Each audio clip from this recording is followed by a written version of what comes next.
Good afternoon, all. Welcome to the biology class.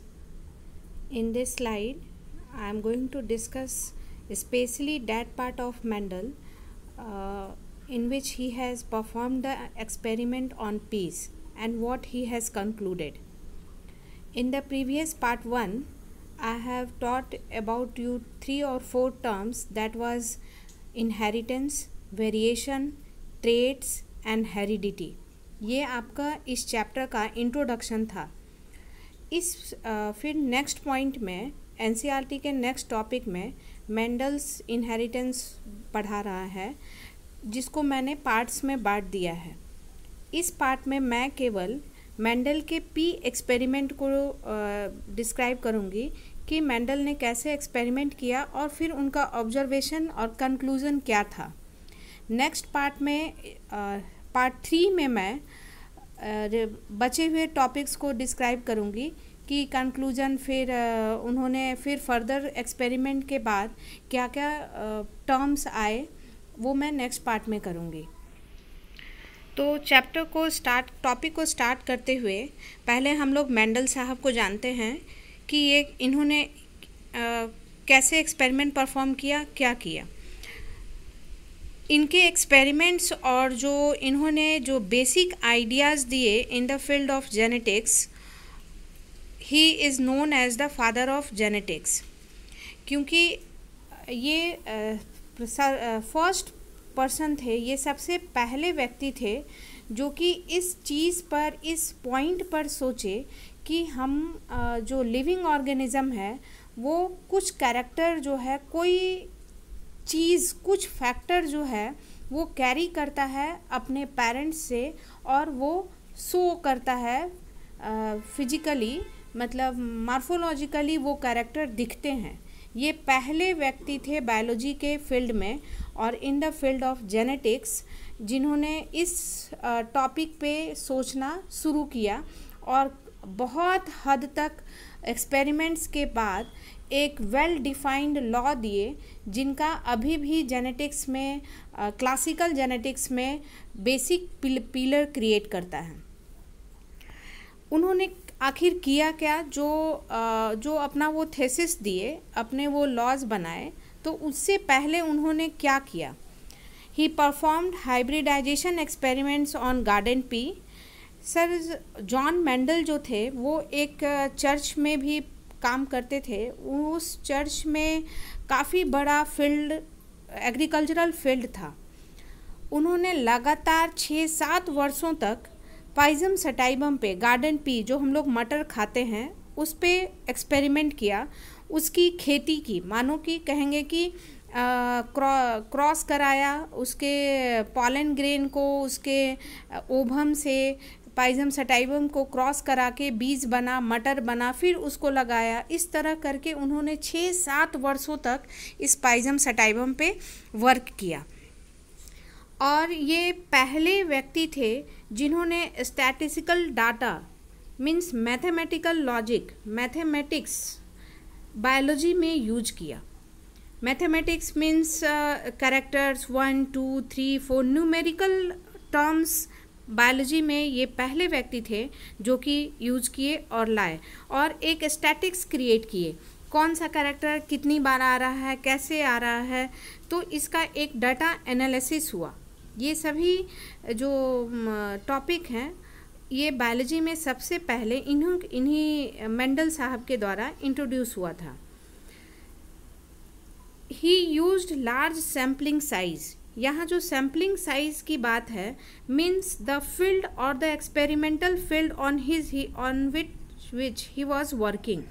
Sampling size का मतलब होता है कि कितने हम लोग किसी भी एक्सपेरिमेंट को परफॉर्म करने के लिए, किसी भी डेटा तक, रिजल्ट तक पहुँचने के लिए हम लोग कितने सैम्पल्स को लिए हैं और उससे डेटा कलेक्ट किए हैं. लार्ज सैम्पलिंग साइज में होता क्या है, डेटा जो है वो करेक्ट कलेक्ट होता है, क्योंकि उसमें मिस्टेक्स की संख्या कम होती है, क्योंकि हमारा जो एक्सपेरिमेंटल एरिया है वो काफ़ी लार्ज रहता है, और उसमें जो अगर हम लोग छोटे एरिया में अपना कोई एक्सपेरिमेंट करते हैं और फिर उससे रिज़ल्ट तक पहुंचते हैं तो उसमें मिस्टेक्स होने की फ्रीक्वेंसी ऑफ मिस्टेक्स की ज़्यादा प्रोबेबिलिटी होगी इन कंपैरिजन टू अगर हम लोग लार्ज एरिया पे एक्सपेरिमेंट करें और उससे कुछ कंक्लूजन ड्रॉ करें। तो लार्ज सैम्पलिंग साइज, उनका जो एक्सपेरिमेंटल प्रूफ था और जो उनके ऑब्जर्वेशंस थे उन्होंने लार्ज सैम्पलिंग साइज पे किया था, जिसके कारण ही which gave greater credibility to the data he collected. Okay, what he has performed, experiment उनका क्या था? Mendel investigated characters of the garden pea that were manifested as opposing traits, example tall और dwarf। उन्होंने क्या किया कि P plant को लेकर 2 पी प्लांट को लिया। उनका जो पहला एक्सपेरिमेंट करने का जो फर्स्ट जनरेशन जो उन्होंने स्टार्ट किया, उसमें जो कैरेक्टर्स लिए वो पेरेंट्स के जो मदर और फादर के कैरेक्टर्स लिए वो कंट्रास्टिंग कैरेक्टर्स लिए। मीन्स किसी एक ट्रेट को लिया कैरेक्टर, जैसे हाइट को लिया, तो हाइट में एक प्लांट के हाइट को टॉल प्लांट लिया और दूसरा डॉर्फ लिया। मीन्स एक प्लांट को चूज किया उन्होंने कि लंबा दिखे, लंबा है, और दूसरे प्लांट को चूज किया जो कि छोटा है। देखकर केवल मार्फोलॉजिकली देखने में, जिसको हम लोग फिजिकल अपीयरेंस कहते हैं, फिनोटाइप। ओके, उसी तरह उन्होंने बहुत सारे कैरेक्टर्स को लिए और सारे कैरेक्टर्स का कंट्रास्टिंग फीचर लिया। जैसे मैं एक अपने वीडियो में उसका एक प्लांट से क्लाइटोरिया से कोरिलेट भी की थी। तो उसी तरह हम 2 प्लांट लें जिसका अगर एक फ्लावर कलर पर्पल हो तो दूसरा प्लांट लें जिसका फ्लावर कलर वाइट हो, और दोनों को हम क्रॉस कराएंगे।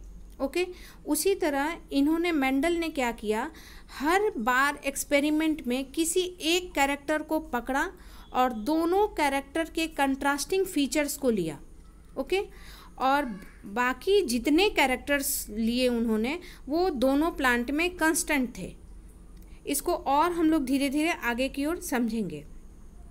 ही used true breeding pea lines, it is formed by continuous self pollination.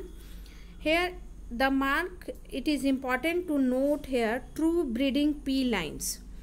True breeding pea lines means जब उन्होंने एक्सपेरिमेंट को स्टार्ट किया, उस स्टार्ट करने से पहले और पेरेंट को सेलेक्ट करने से पहले both parents means male parent and female parent दोनों को उन्होंने बहुत जनरेशन तक पहले सेल्फिंग कराया, मीन्स सेल्फ फर्टिलाइजेशन कराया। Which means if it is a Pisum sativum plant and it has a flower in which it has its own anther and style, then the pollen grains is allowed to fall on the same style and the seeds are formed, and then these seeds are germinated for large generations, for 6 to 7 generations। Means कि pure line का formation self pollination के द्वारा होता है। Pure line का फ़ायदा ये है कि प्योर लाइन्स में जो कैरेक्टर्स आते हैं वो बिल्कुल स्टेबल कैरेक्टर्स होते हैं, वो चेंज नहीं करते, और जो भी कैरेक्टर्स होते हैं वो प्योर फॉर्म में होते हैं। मीन्स अगर इनमें हाइब्रिडाइजेशन जैसी कोई बात नहीं होती, ये बिल्कुल स्टेबल और प्योर फॉर्म होते हैं। ये सभी जो टर्म्स हैं, प्योर, स्टेबल, हाइब्रिड, ये आप जैसे जैसे चैप्टर्स आगे बढ़ेंगे वैसे वैसे और कंसेप्ट क्लियर होता जाएगा, क्योंकि मेंडल ने एक बेसिक पिलर रखा था। तो और अभी टिल टुडे हम लोग बहुत कुछ जान चुके हैं, बहुत टर्म्स जान चुके हैं, बहुत कुछ एक्सपेरिमेंट हो चुका है, तो इन टर्म्स को अभी मैं यूज कर दे रही हूँ। लेकिन जब मेंडल ने एक्सपेरिमेंट स्टार्ट किया था उस वक्त ये टर्म्स नहीं थे, इसलिए जो मैं टर्म्स और एक्स्ट्रा यूज कर रही हूँ वो आप धीरे धीरे इस चैप्टर में सीखेंगे। Mendel selected 14 true breeding P plants varieties as pair which were similar in all characters except the one contrasting traits. Mendel ने जो था वो मेंडल जो थे उन्होंने 14 ट्रू ब्रीडिंग पी प्लांट्स लिए. ट्रू मीन्स वो जो पी प्लांट्स थे वो after several self pollination generation के बाद आए थे. सेल्फ पॉलिनेशन हो रहा था, सीड बन रहे थे, फिर उसमें सेल्फ पॉलिनेशन, फिर सीड बने, इस तरह करके ट्रू ब्रीडिंग पी लाइन्स को बनाया. फिर ऐसे ऐसे 14 ट्रू ब्रीडिंग पी प्लांट्स को लिया. इस 14 ट्रू ब्रीडिंग पी प्लांट्स जो थे वो आपस में सारे जो थे वो डिफरेंट थे, एक्सेप्ट 2 पी प्लांट्स में, सभी 2 पी प्लांट्स में एक कैरेक्टर कंट्रास्टिंग था. ओके, जैसे एक बार उन्होंने पी प्लांट को लिया और उस पी प्लांट में कंसीडर किया स्टेम हाइट को. ओके, तो उस पेरेंट पी प्लांट में पहले तो पेरेंट प्योर लाइन से बनाया, सेल्फ पॉलिनेशन करके, सेल्फ पॉलिनेशन करवा के प्योर किया पेरेंट्स को. उसके बाद जैसे किसी पेरेंट के एक कैरेक्टर को लिया, दैट इज स्टेम हाइट. उस स्टेम हाइट में हम लोग जब रिप्रोडक्शन कराएंगे तो एक प्लांट फीमेल रहेगा और एक प्लांट मेल रहेगी. ओके, वह एक plant male and 1 plant is female. इस दोनों मेल और फीमेल प्लांट में हर वक्त उन्होंने एक कैरेक्टर को वेरिएबल किया, जैसे स्टेम हाइट को.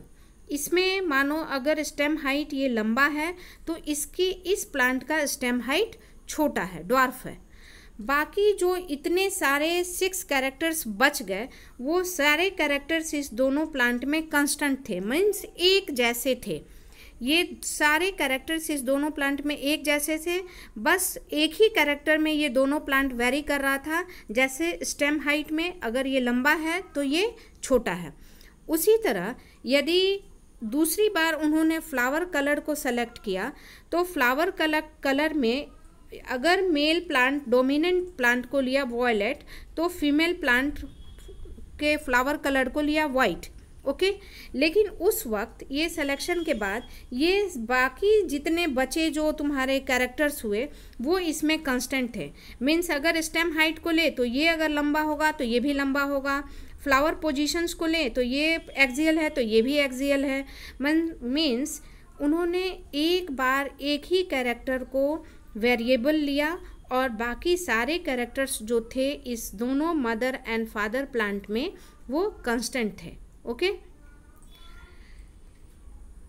And these are the characters which he has taken stem height और means which he has taken 1 by 1. एक बार उन्होंने स्टेम हाइट लिया जिसमें टॉल और डॉर्फ देखा उन्होंने, फ्लावर कलर लिया, फ्लावर पोजीशन लिया, एक एक करके. इसी तरह उन्होंने इसीलिए लिखा हुआ है इन द प्रीवियस स्लाइड में इसीलिए ये बात लिखी हुई है, ही has taken 14 true breeding P plant varieties. क्योंकि अगर आप देखें तो यहाँ पे 7 कैरेक्टर्स हो गए और कंट्रास्टिंग ट्रेट्स मिला के 14 ट्रेट्स हो गए.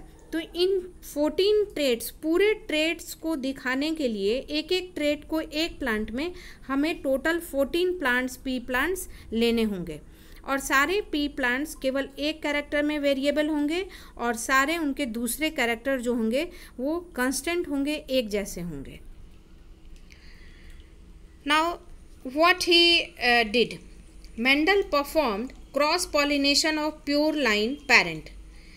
प्योर लाइन पेरेंट का उन्होंने क्रॉस पॉलिनेशन कराया. अब जब भी क्रॉस पॉलिनेशन की बात आएगी इट मीन्स कि 2 different plants have been taken. Okay, 1 plant will be male plant and 1 plant will be female plant. He then collected seeds and grew them as the first generation of the hybrid called as F1. फिर उन्होंने इस parent plant को cross करा के उसमें फिर flowering हुए होंगे, फ्लावरिंग होके सीड आया होगा, सीड फ्लावरिंग हुआ होगा, फिर उसमें क्रॉस पॉलिनेशन कराए, क्रॉस पॉलिनेशन के बाद उसमें सीड बना होगा मटर. फिर इस मटर को उन्होंने डाला ज़मीन में ग्रो कराया, और ग्रो करा के जो पहला आपका प्लांट बनेगा that will grow it will be formed as F1। ये आपका जो F1 होगा, means it is the first generation which is received after the cross pollination of parent one. Parent one के क्रॉस पॉलिनेशन में से जो हमारा फर्स्ट जनरेशन निकला बना that will called as F1, उसको हम लोग कहेंगे F1। इस F1 की अपनी प्रॉपर्टीज़ हैं। It shows only one trait of the parent plant. जब उन्होंने F1 प्लांट को जर्मिनेट कराया और ग्रो हुए ये प्लांट, तो मेंडल साहब बहुत आश्चर्यचकित रह गए कि F1 जो प्लांट था वो अपने दोनों पेरेंट्स में से किसी एक ही पेरेंट का कैरेक्टर शो कर रहा था। मीन्स मेंडल ने जब भी लिया तो एक ट्रेट का कंट्रास्टिंग फीचर लिया था, एक टॉल प्लांट लिए थे और एक शॉर्ट प्लांट लिए थे। लेकिन जब F1 जनरेशन बना तो इस F1 जनरेशन में केवल एक ही पेरेंट्स का कैरेक्टर दिखा और एक पेरेंट का कैरेक्टर बिल्कुल भी नहीं दिखा। और कौन सा कैरेक्टर दिखा? That was tall. वो कौन सा कैरेक्टर था? दैट इज़ टॉल, जो कि अब हम लोग बाद में जाने कि ये टॉल कैरेक्टर जो है वो डोमिनेंट है। तो ये सभी टर्म्स हम लोग धीरे धीरे पढ़ेंगे। अभी केवल मेंडल जी जो हैं वो एक्सपेरिमेंट करके ऑब्जर्वेशन कर रहे हैं कि उन्होंने F1 पाया। F1 में उन्होंने देखा कि F1 जो जनरेशन है वो केवल एक ही पेरेंट्स का कैरेक्टर शो कर रहा है, दूसरे पेरेंट का कोई कैरेक्टर शो वो नहीं कर रहा है। Now this is how we can do the cross pollination P1. Here parent plant has been taken। यहाँ पे देखो एक कैरेक्टर को वेरिएबल किया गया है and that character is flower colour. ये वॉयलेट कलर है और ये वाइट कलर है। इट मीन्स कि ये दोनों पेरेंट प्लांट में यही दो कैरेक्टर होंगे जो वेरिएबल होंगे, बाकी सारे इसके कैरेक्टर जो होंगे वो एक जैसे होंगे दोनों में। ये पेरेंट प्लांट इसका क्रॉस पॉलिनेशन कराना है क्योंकि उन्होंने F1 जो बनाया था, मेंडल ने जो F1 बनाया था वो कैसा था? क्रॉस पॉलिनेशन था। तो क्रॉस पॉलिनेशन कराने के लिए हम लोगों को इस फ्लावर को और इस भी फ्लावर को दोनों को सेल्फ पॉलिनेशन से रोकना होगा। तो हम लोग क्या करेंगे? इमेस्कुलेशन का प्रोसेस, एक के एंथर को रिमूव कर देंगे ताकि ना इसके पास रहेगा एंथर और ना ही इसका पॉलन ग्रेन इस पे गिर के सेल्फ पॉलिनेशन होगा। Then we will remove the anther from one flower and allow to fall the anthers of this flower here। यहाँ पे अलाउ करेंगे गिरने का। तो ये सिचुएशन जो हो गया, एक फ्लावर के एंथर दूसरे फ्लावर पे आया, this is known as cross pollination. और जो पहला प्लांट बना आया सीड, उसमें सीड आई होगी, क्रॉस पॉलिनेशन के बाद सीड आई होगी। ओके अब इस सीड को जब हम ज़मीन में डालेंगे तो हमें ये पौधे मिलेंगे एंड ये these all plants are of F1 generation. These all plants are of F1 generation means cross pollination हुआ फर्स्ट। ये हमारा पेरेंट प्लांट हुआ P1, पेरेंट मेल, यहाँ parent female, this is parent male and this is parent female. इनका cross pollination हुआ और cross pollination होके इसमें सीड बना। Okay after pollination fertilization seed बनता है ना, तो सीड बना और फिर हम इस सीड को डालें तो हमारा पहला जनरेशन आया दैट इज़ F1। ओके और ये सारे जो F1 प्लांट्स होंगे वो सारे जो डोमिनेंट एक कैरेक्टर है दैट इज़ वॉयलेट कलर ही इस फ्लावर का, इसके सारे फ्लावर जो देख लो, ये सारे फ्लावर के कलर जो हैं वो वॉयलेट ही हैं। कोई भी प्लांट का फ्लावर जो है वो वाइट कलर नहीं आ रहा है। ओके तो ये हमारा F1 जनरेशन का कैरेक्टर है कि F1 जनरेशन ऑलवेज कैरीज और shows the only one character of single parent. Now after getting F1 what did he do? What he did? Mendel then self-pollinated the F1 plants and germinated the seeds to get the next generation called F2। आप लोग इस बात को ध्यान देंगे कि कहाँ cross pollination हो रहा है और किस स्टेज पे सेल्फ पॉलिनेशन हो रहा है। जो F1 बना था वो क्रॉस पॉलिनेशन का रिजल्ट था, लेकिन अब क्या करेंगे, F1 के प्लांट को सेल्फ पॉलिनेशन करवाएंगे। मीन्स उसी एक फ्लावर का पॉलन ग्रेन ही उसी फ्लावर के स्टिग्मा पे फॉल करेगा। ओके, और फिर उसमें सीड आएंगे। उन सीड्स को हम लोग फिर सो करेंगे, रोपेंगे, और उसके बाद जो प्लांट बनेगा that will create F2। Okay, it is the next step after F1। F1 का पौधा जब हमें मिल गया तो उस F1 को सेल्फ पॉलिनेशन कराएंगे, और फिर सेल्फ पॉलिनेशन के बाद सीड बनेगा। सीड को फिर हम लोग जब ग्रो कराएंगे we will get the F2 generation. The F2 generation surprisingly shows both the character of parent 1। जब F2 जनरेशन आया तो मेंडल साहब जो थे वो और सरप्राइज हो गए कि अरे ये तो F2 में F1 में जो कैरेक्टर दोनों पेरेंट्स का नहीं दिखा था वो दोनों कैरेक्टर इसमें दिख गया।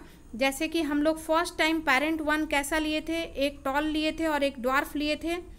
F2 में एक ही कैरेक्टर आया था जो कि टॉल था F1 में, ड्वार्फ F1 में नहीं आया था। लेकिन F2 में क्या हो रहा है कि ये दोनों कैरेक्टर टॉल एंड ड्वार्फ जो है वो दिख रहे हैं। The dwarf character was not shown by the F1 plants. In F2 generation the ratio of tall is to dwarf. फिर उन्होंने रेशियो यहीं पे इन कहते हैं कि मेंडल ने मैथमेटिक्स को ऐड किया था जेनेटिक्स में और बायोलॉजी में। ओके, उन्होंने स्टैटिक्स क्या बनाया कि अगर 4 पौधे हो रहे हैं F2 में, 4 पौधे आ रहे हैं तो उनमें 3 पौधा लंबा है और 1 पौधा छोटा है। क्या स्टैट्स लगाया उन्होंने कहा कि अगर 4 पौधे आ रहे हैं F2 जनरेशन में तो उनका 3 पौधा लंबा है और 1 पौधा छोटा है दिखने में।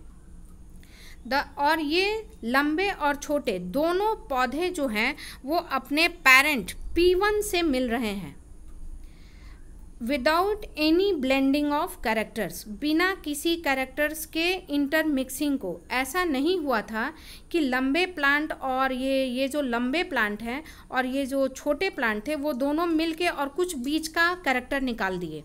ऐसा नहीं हुआ था, कोई इंटरमीडिएट कैरेक्टर नहीं आया था। या तो प्योर टॉल आए थे, लंबे दिख रहे थे, या तो वो पूरे छोटे दिख रहे थे अपने P1 की तरह, पेरेंट्स, ग्रैंड पेरेंट्स जिसको कहेंगे, अपने ग्रैंड पेरेंट्स की तरह। Okay, then this was the situation. Let's understand this. Parent 1 हमने P1 लिया था, यहाँ पे ये P1 लिया था।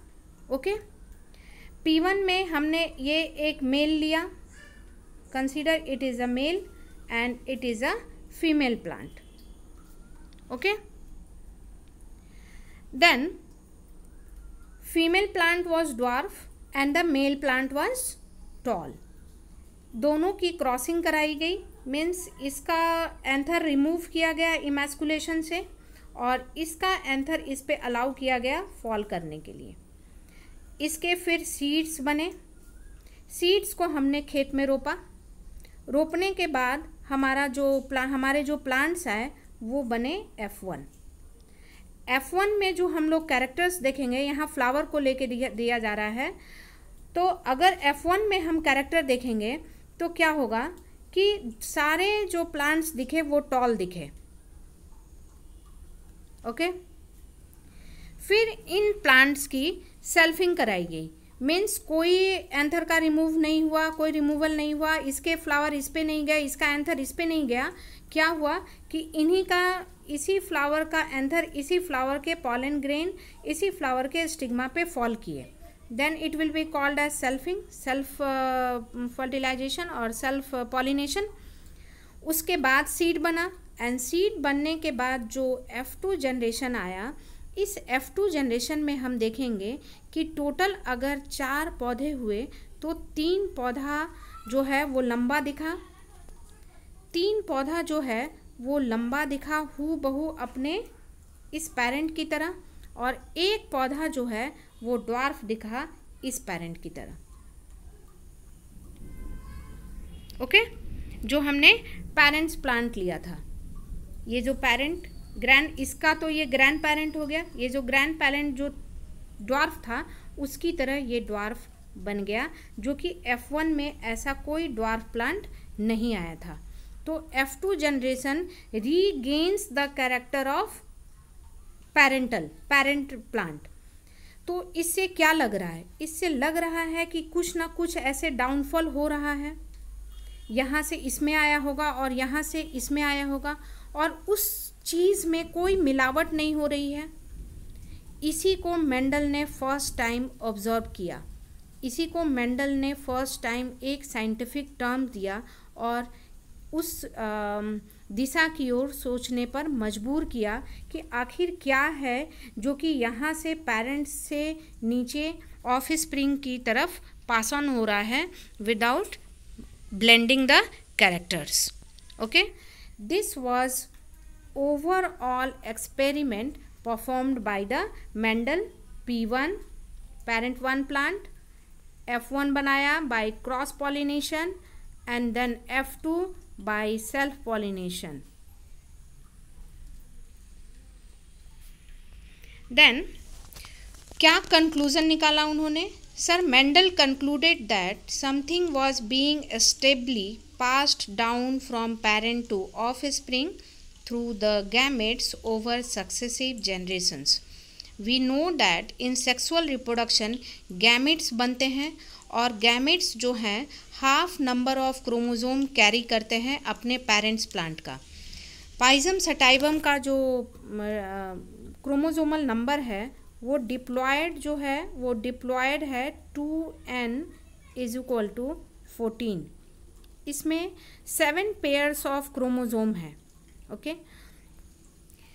तो मेंडल्स ये हम याद रखेंगे कि diploid Pisum sativum has 7 pairs of chromosomes. Offspring through gametes over successive generation, he called these things as factors. उन्होंने ये जो सब्सटेंस था या जो कुछ भी था जो अब हम जानते हैं कि क्या है, अब हम जानते हैं कि वो जीन है, उस वक्त हम नहीं जानते थे। तो उन्होंने मेंडल साहब ने कहा कि ये जो कुछ भी है जो कि एक जनरेशन से दूसरे जनरेशन की ओर जा रहा है, ऑफ स्प्रिंग में पास हो रहा है, दैट इज़ फैक्टर। वो क्या है? फैक्टर है। और इस फैक्टर को जीन्स का नाम दिया दूसरे साइंटिस्ट जोहानसन ने। ओके, बाद में यही फैक्टर्स जो हैं वो जीन्स कहलाए। इसका मतलब हम कह सकते हैं कि ये जीन ही है जो कि अपने पेरेंट्स से ऑफ स्प्रिंग में पास कर रहा है वाया गैमेट, क्योंकि गैमेट मिलने के बाद ही जाइगोट और जो न्यू ऑफ स्प्रिंग बनता है। So how we can lastly define the genes और मेंडल्स फैक्टर, मेंडल जी के फैक्टर को और जीन्स को जो कि आज हम लोग जानते हैं उसको कैसे डिफाइन कर सकते हैं? Genes are the unit of inheritance. यही हैं यूनिट ऑफ इनहेरिटेंस जो कि हमने फर्स्ट स्लाइड में इनहेरिटेंस को बताया था कि इनहेरिटेंस क्या है?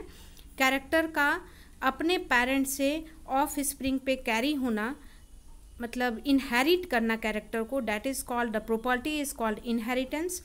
And genes are the unit of inheritance, means जो भी हम लोग जो कैरेक्टर इनहेरिट कर रहे हैं वो किसके कारण हो रहा है? इन जीन्स के कारण हो रहा है।